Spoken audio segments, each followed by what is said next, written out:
20세기 말에 밀레니엄 종말론이 이제 활개를 치기 시작을 하면서 사람들의 관심은 과연 인류의 종말은 정말로 올 것인가, 이것에 대해서 많은 사람들이 집중하고 또 많은 사람들이 이야기를 하고는 했습니다.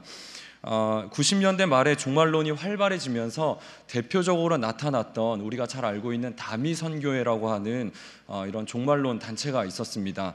다미, 다가올 미래라고 하는 그 말의 줄임말로 이제 다미 선교회라는 이름으로 활동을 하였고요.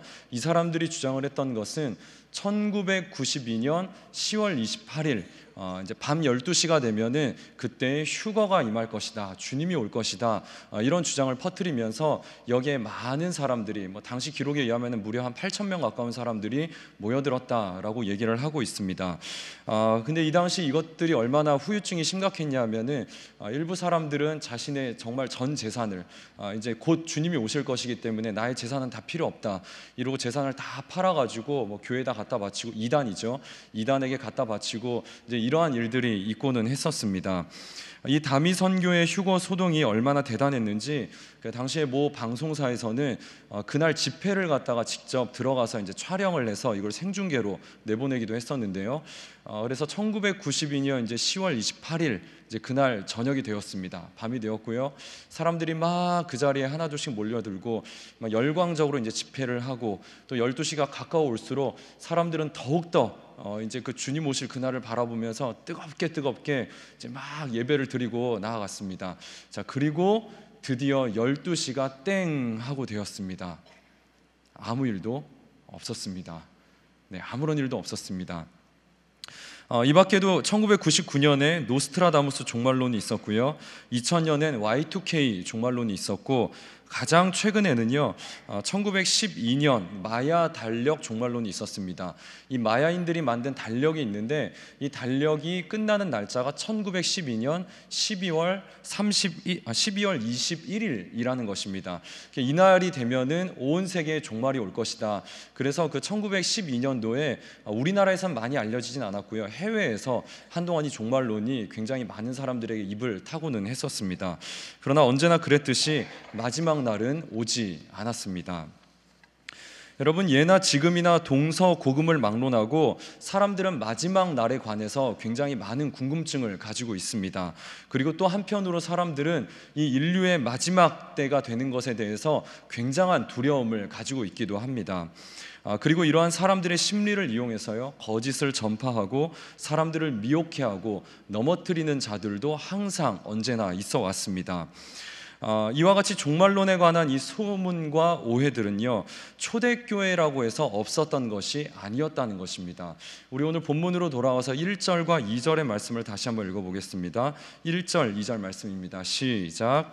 형제들아, 우리가 너희에게 구하는 것은 우리 주 예수 그리스도의 강림하심과 우리가 그 앞에 모임에 관하여 영으로나 또는 말로나 또는 우리에게서 받았다 하는 편지로나 주의 날이 이르렀다고 해서 쉽게 마음이 흔들리거나 두려워하거나 하지 말아야 한다는 것이라.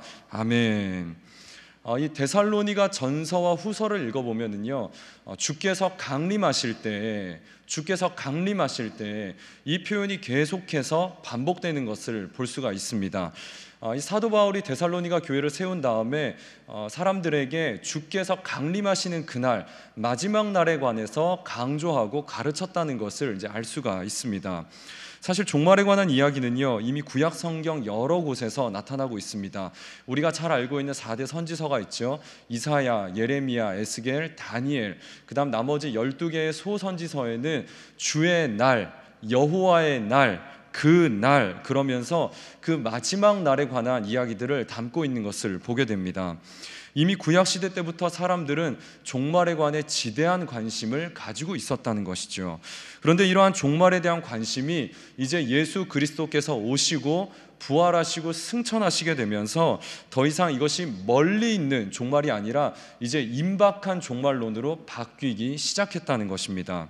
그런데 문제는 이와 같은 종말론이 교회 내에서 지나치게 너무 강조가 되고 회자가 많이 되면서 사람들 사이에서 바울의 가르침을 오해하고 곡해하고 마치 지금 당장 마지막 날이 임할 것처럼 생각을 해서 마음이 흔들리고 두려워하는 자들이 그 안에 생겨나기 시작을 했다는 것입니다. 그리고 이렇게 흔들리는 사람들의 마음을 틈타가지고 역시나 거짓 교사들이 나타나서 주님이 곧 임하신다 이런 얘기를 하고 다른 가르침을 전하는 거짓 교사들이 나타났다는 것입니다. 이것이 오늘 우리가 읽은 데살로니가 후서의 배경이 되는 내용이라고 할 수가 있습니다. 여러분, 종말을 믿는 자들에게는요, 이 종말은요, 믿는 자들에게는 사실 두려워할 것이 아닙니다. 우리가 요한계시록을 처음 읽어보면은 이 요한계시록을 읽을 때 굉장히 좀 두려움이 있지 않습니까? 야, 마지막 때가 이렇게 환란이 있구나, 어려움이 있구나, 이 마지막 때에 어떻게 하나, 우리가 이걸 보면서 굉장히 두려워합니다. 하지만 우리가 이 믿는 자들에게 있어서 종말은요, 두려워할 것이 하나도 없다는 거예요. 왜냐하면 마지막 날이 믿지 않는 자들에게는 하나님의 분노의 날이고 심판의 날이지만 하나님을 믿는 우리에게는 그날은 참 평안의 날이고 영원한 안식 가운데 들어가게 될 소망의 날이 되기 때문이라는 것입니다. 그러니 하나님을 믿는 우리들은요, 마지막 때를 두려워할 필요가 전혀 없다는 거예요. 오히려 마지막 날은 우리가 기다려야 될 그러한 소망의 날들이라는 것입니다. 여러분, 이단들의 전략을 잘 보세요. 사람들을 두렵게 하잖아요. 무섭게 합니다. 이 14만 4천에 꼭 들어와야만 한다. 여기에 못 들어오면 너희는 멸망당한다. 사람들에게 겁을 줍니다. 겁박을 해가지고 사람들을 여기 믿게끔 만들어요. 두려움의 전략이죠. 그런데 우리 전통 기독교에서는 천국과 지옥을 가르치기는 하지만 그렇게 겁주면서 교회 오라고 하지는 않잖아요. 우리가 당신 교회 안 가면 지옥 갑니다. 요즘 막 그러지는 않잖아요. 저희가 하나님은 사랑이시라. 하나님은 사랑의 하나님이시고 모든 사람들이 구원받기를 원하시는 참 좋으신 하나님이시라는 거예요. 이런 좋으신 하나님, 사랑의 하나님을 가르치지 우리가 막 겁을 주고 위협을 하면서 사람들을 우리 가운데 들어오게 하지는 않는다라는 것입니다.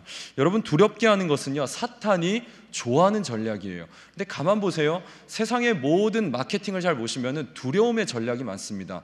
여러분, 특별히 학원, 여기 자녀들 많으시죠? 학원을 잘 보세요. 지금 이때가 아니면 늦습니다. 이때입니다. 이때를 놓치면 영재교육의 시기를 놓칩니다. 이러면서 두렵게 하는 거예요. 여러분, 하나님의 때가 있습니다. 하나님의 시기가 있습니다. 그런데 세상은 두렵게 함으로 인하여서 우리를 자꾸만 거기에 미혹해 한다는 것이에요. 그래서 사도 바울은요, 교인들이 이 마지막 날에 관해, 주의 날에 관해 많이 오해하고 있는 것을 보면서 주님 다시 오실 날에 대해서 다시 한번 가르쳐야 되겠구나, 그 필요성을 느끼게 되었다는 것입니다. 그래서 바울은 데살로니가 교회 성도들에게 주의 날에 대해서, 그리고 이 주의 날은 어떻게 임하게 되는 것인지 이것을 편지를 통해 가르치고자 했다는 것입니다. 이것이 바울이 데살로니가 교회에 두 번째 편지를 쓴 목적이었습니다. 자, 오늘 말씀을 잘 살펴보면은요, 주의 날이 올 때에는요, 이것이 단번에 오는 것이 아니라 먼저 그 앞에 어떤 순서가 있은 다음에 주의 날이 임하게 되는 것을 보게 됩니다. 우리 3절의 말씀 같이 한번 읽어볼까요? 3절입니다. 시작. 누가 어떻게 하여도 너희가 미혹되지 말라. 먼저 배교하는 일이 있고 저 불법의 사람 곧 멸망의 아들이 나타나기 전에는 그날이 이르지 아니하리니. 아멘. 자, 먼저 뭐가 있습니까? 먼저 배교하는 일이 있고 마지막 날이 다가올 때에는 가장 먼저 믿는 자들 중에 배교하는 일이 있을 거라고 말씀하고 있습니다. 저는 목사지만 늘 제 자신에게 묻는 질문이 있습니다. 나는 정말 예수를 위해 죽을 수 있는가? 정말 결정적인 순간에 예수를 부인하지 않고 살아갈 수 있겠는가? 이건 저는 제 자신에게 늘 묻는 질문입니다. 사실 자신이 없어요. 솔직히 저도 자신이 없습니다. 그렇기 때문에 하나님 앞에 더 기도하는 거예요. 하나님, 결정적인 순간에 제가 주님을 부인하지 않기를 원합니다. 제가 믿음 갖고 살기를 원합니다. 제 이름값 하기를 원합니다. 제 이름이 믿을 신자거든요. 하나만 믿으라고 저희 아버지께서 지어 놓으셨는데 이름값 해야죠. 그러니까 믿음 잃지 않았으면 좋겠습니다. 그 기도를 하거든요. 여러분, 그런데 오늘날의 시대는요, 예수를 믿는다고 누가 죽이지는 않습니다. 하지만 예수를 믿음으로 인해서 여전히 손해는 입을 수 있습니다. 여러분, 제가 질문을 바꾸어 보겠습니다. 나는 예수를 믿음으로 인해서 손해를 감수할 각오가 되어 있는가? 여러분 정말이십니까? 정말이십니까? 어떤 분이 순교에 대해서 제가 이렇게 말씀을 좀 나누는 자리였는데 어떤 분이 순교에 대해서 되게 쉽게 좀 얘기를 하시는 거였어요. 그래서 제가 거꾸로 다시 한번 되물었습니다. 이렇게 구체적으로 되물었어요. 만약에 집사님의 자녀가 주말에 학교를 빠지고 교회를 나오겠다고 하는데 학교에서 생활기록부에 불이익을 주겠다고 합니다. 그러면 집사님은 자녀에게 어떻게 말씀을 하시겠습니까? 여러분 어떻게 하시겠습니까? 집사님이 그거에 대해서 시원하게 대답을 못 하시더라고요. 여러분 지난주 주일에 중등부에서 기쁨의 학교를 모집을 했습니다. 아이들 모집을 했는데 무려 50명 가까운 아이들이 몰렸어요. 작년보다 더 많은 아이들이 몰렸습니다. 부모님들도 인터뷰하는 이 자리에 다 오셨거든요. 약간 설명을 들으시고 그 다음에 이제 인터뷰를 이렇게 진행을 했었는데 그 인터뷰했던 내용들을 제가 나중에 전해 듣는데 내용이 좀 듣고는 씁쓸했습니다. 부모님들이 중등부 때까지는 바짝 시키고는 아이들 이제 고등부 되면은 이제 공부시키겠다고 중등부 때 이때를 놓치면 안 된다. 그러니까 이때의 마지막 때니까 막차를 태워가지고 어떻게든 얘를 신앙을 딱 붙들어 놓고 고등부 때는 공부를 시켜야지. 이 마음으로 전부 다 시키는 거예요. 다 그러신 건 아니시겠지만은 대체적으로 그런 부모님들의 속내가 인터뷰 가운데 많이 나왔다라는 겁니다. 그래서 중등부에서도 많이 온 걸 좋아하긴 했지만은 그닥 바람직하지는 않은 것 같다라고 좀 씁쓸해했다는 얘기를 좀 전해 듣게 되었습니다. 여러분 저도요 자녀를 둔 부모기 때문에 뭐 그 심정을 이해 못하는 것은 아닙니다만 여러분 우리가 성적을 섬기면 안 되지 않겠습니까? 우리가 대학교를 섬기면 안 되지 않겠습니까? 우리가 섬겨야 될 분은 오직 예수 그리스도 한 분만 섬겨야 되지 않겠습니까? 여러분 부모님들이 그래도 다들 이게 직분자들이시잖아요. 그러니까 이게 대놓고 말은 못 하고요. 이제 은근히 좀 아이들이 교회를 좀 적당히 다녔으면 좋겠다. 이제 그런 마음들이 있으신 거예요. 그리고 아이들이 신앙생활을 열심히 하면은 그걸 가지고 이제 마음에 시험이 드는 부모님들이 있으신 겁니다. 그 아이들이요 이제 고등학교가 되면은요 사실 가뜩이나 학업에 대한 부담감이 많기 때문에 아이들이 이제 마음이 왔다 갔다 하거든요. 그럴수록 부모님들은 더 뒤에서 신앙생활 더 열심히 해라, 예수 잘 섬겨라, 내가 뒤에서 기도로 열심히 널 서포트 해줄게, 파이팅하자 이러면서 부모님이 오히려 뒤에서 이게 신앙의 조력자가 되고 후원자가 돼야 되는데 아이들이 이 신앙이 흔들릴 때 오히려 부모가 그걸 딱 바라보면서 드디어 때가 되었구나, 이제는 좀 내려놓을 때가 되었지. 그러니까 이게 이런 마음들이 부모님이 다 있는데 이걸 아이들이 귀신같이 아는 거예요. 여러분 아이들이 마음이 흔들릴 때 잡아줘야 될 것은 부모가 잡아줘야 되는 거죠. 근데 부모가 안 잡아주니까 아이들은 가뜩이나 흔들리던 마음이 완전히 넘어져 버린다는 겁니다. 여러분 그래서 이제 그런 아이들을 보면서 부모님들은 이렇게 얘기를 하는 거죠. 아들아 딸아 힘들지, 그렇게 힘들게까지 하면서 야 교회 생활 하는 게 과연 맞을까? 그렇게까지 헌신할 필요는 없는 것 같다. 네가 정 그렇게 힘들면은 지금 조금 한 템포 쉬고 지금은 공부할 때니까 공부 열심히 하고 대학 간 다음에 그리고 네가 신앙생활 마음껏 하면 좋겠다라고 얘기를 합니다. 말은 안 해도 그런 메시지가 은근히 아이들에게 흘러가는 것들을 아이들이 다 알아채고 있다라는 거예요. 여러분 그런데 신앙에선 나중이 있습니까? 신앙에서 나중은 없습니다. 신앙은 지금이지 나중이라는 신앙은 없습니다. 여러분 아이들은 이 말을 어떻게 받아들이냐면 그러면 앞으로 살면서 이제 신앙생활보다 더 중요한 일, 더 어려운 상황이 오게 되면은 조금 내려놓고 신앙생활 좀 내려놓고 다른 걸 먼저 하고 다시 신앙생활로 돌아와도 되겠구나, 신앙생활의 우선순위가 뒤바뀌어도 되겠구나라는 것으로 이것을 받아들인다라는 겁니다. 여러분 우리는요 누구라도 예수를 배신하는 자들이 될 수 있다라는 거예요. 지금부터 마음과 뜻과 정성을 다해 예수를 섬겨야 나중에 대학 가서도 직장에 들어가서도 결혼하고 애를 가져도 인생의 숱한 풍파가 우리에게 몰아쳐도 예수를 죽을 각오로 섬기게 되는데 지금도 예수를 목숨 다해 섬기지 않는데 나중에 어떻게 예수를 목숨 다해 섬기겠느냐라는 거예요. 여러분 그럴 일은 없습니다. 지금 헌신하는 사람들이 나중에 헌신하는 거예요. 지금 11조 하는 사람들이 나중에 11조를 하는 겁니다. 지금 감사헌금 하는 자들이 나중에 감사헌금을 하는 거예요. 여러분 이거는 불변의 법칙입니다. 지금부터예요. 지금부터. 여러분, 오늘날 이 시대는 배교의 시대입니다. 기독교가 능력을 잃어가는 것도요, 교회를 다니는 자들은 많지만 정작 결정적인 순간에 예수를 선택하지 않고 배교하는 자들이 넘쳐나고 있기 때문에 기독교가 능력을 잃어가고 있다는 것입니다. 여러분, 우리 기쁨의 교회는 예수를 목숨 다해 사랑하는 진짜 기독교인들이 많은 교회인 줄로 믿습니다. 아멘. 자, 이렇게 배교하는 자들이 생긴 다음에 뒤를 이어서 한 사람이 이제 등장을 하게 됩니다. 우리 3절과 4절의 우리 4절의 말씀 같이 한번 읽어보겠습니다. 4절의 말씀 시작. 그는 대적하는 자라 신이라고 불리는 모든 것과 숭배함을 받는 것에 대항하여 그 위에 자기를 높이고 하나님의 성전에 앉아 자기를 하나님이라고 내세우느니라. 아멘.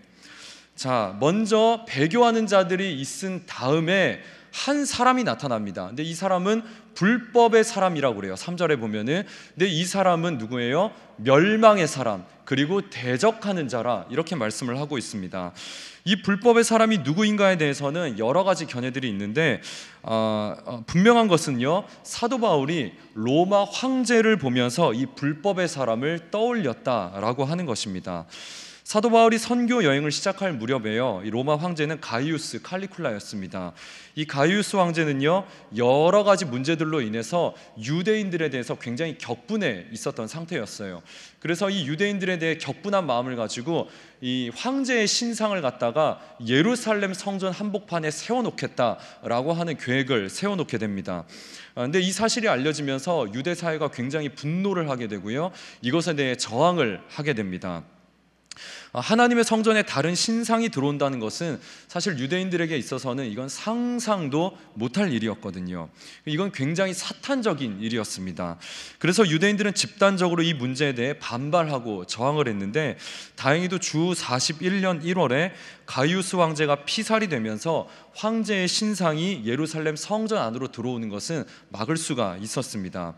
사도 바울이 이와 같이 황제가 자신 스스로를 높이고 자신을 신이라고 막 주장을 하고요, 하나님의 자리에 앉으려고 한 것을 보면서 불법의 사람은 분명 이와 같은 존재일 것이다. 자기 스스로 하나님처럼 되려 하고 자기 스스로를 높이는 자가 아마도 불법의 사람일 것이다 라고 생각을 했다라는 것이죠.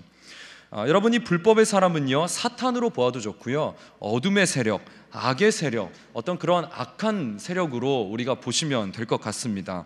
그런데 이 불법의 사람은요, 오늘날에도 활동을 하면서 하나님의 자리에 앉아서 또 사람들을 갖다가 속이고 자신을 숭배하게 만든다라는 것입니다.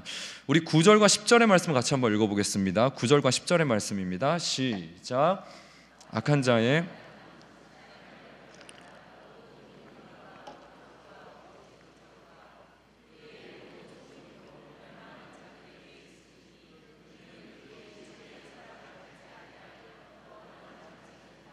아멘.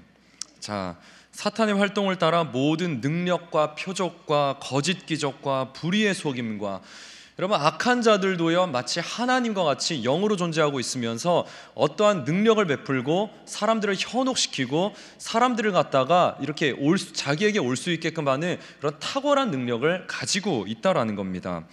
여러분, 오늘날에는요, 이 불법의 사람, 이 악한 세력들이요, 아마도 이렇게 활동을 하는 것 같습니다. 돈과 성공, 명예와 권력, 이런 것들을 가져와가지고 하나님의 자리를 차지하고 앉아서는 이것들에게 절을 하고 숭배하라고 말하는 시대가 바로 오늘날의 시대가 아닌가 싶습니다.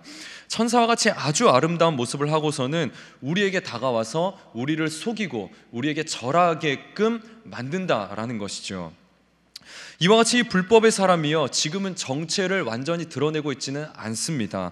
그런데 마지막 날이 되면은 자신의 정체를 완전히 드러내게 된다라는 거예요.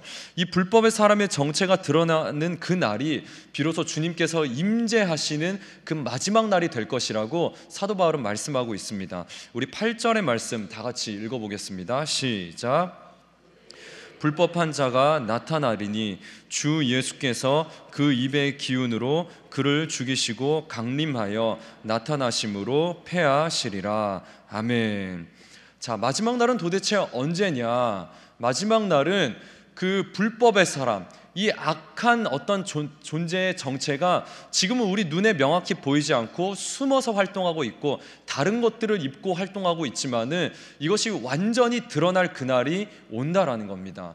근데 그날을 우리가 두려워할 필요가 없는 것이 그때가 되면은 그날이 바로 마지막 날이기 때문에 주님이 임재하셔가지고 주님께서 그 악한 세력들을 단번에 심판하시고 멸하신다라고 말씀하고 있다라는 거예요.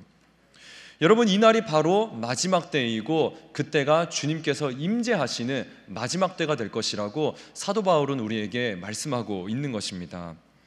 자, 지금까지 우리가 살펴보았듯이 이 마지막 날은요, 먼저 배교하는 자들이 있고 그 다음에 불법의 사람이 나타나가지고 마치 하나님과 같이 자신을 높이고 많은 사람들을 속이는 활동들을 이렇게 하다가 이 불법의 사람이 정체가 드러나는 그날이 바로 주님께서 임재하시는 그날이 될 것이라고 오늘 바울은 우리에게 이야기를 하고 있습니다. 자, 이렇게 12절까지요 주의 날에 관해서 그리고 주의 날이 어떻게 임하는지를 살펴보았는데 이제 우리에게 그러면 남겨진 숙제가 한 가지 있게 됩니다. 그렇다면 우리는 이 마지막 때를 도대체 어떻게 살아가야 되느냐라는 것입니다. 우리 마지막으로 15절의 말씀 다 같이 한번 읽어보겠습니다. 15절입니다. 시작. 그러므로 형제들아, 굳건하게 서서 말로나 우리의 편지로 가르침을 받은 전통을 지키라. 아멘. 자, 무엇을 지키라고요? 가르침을 받은 전통을 지키라. 우리가 이 마지막 때를 도대체 어떻게 살아가야 되느냐?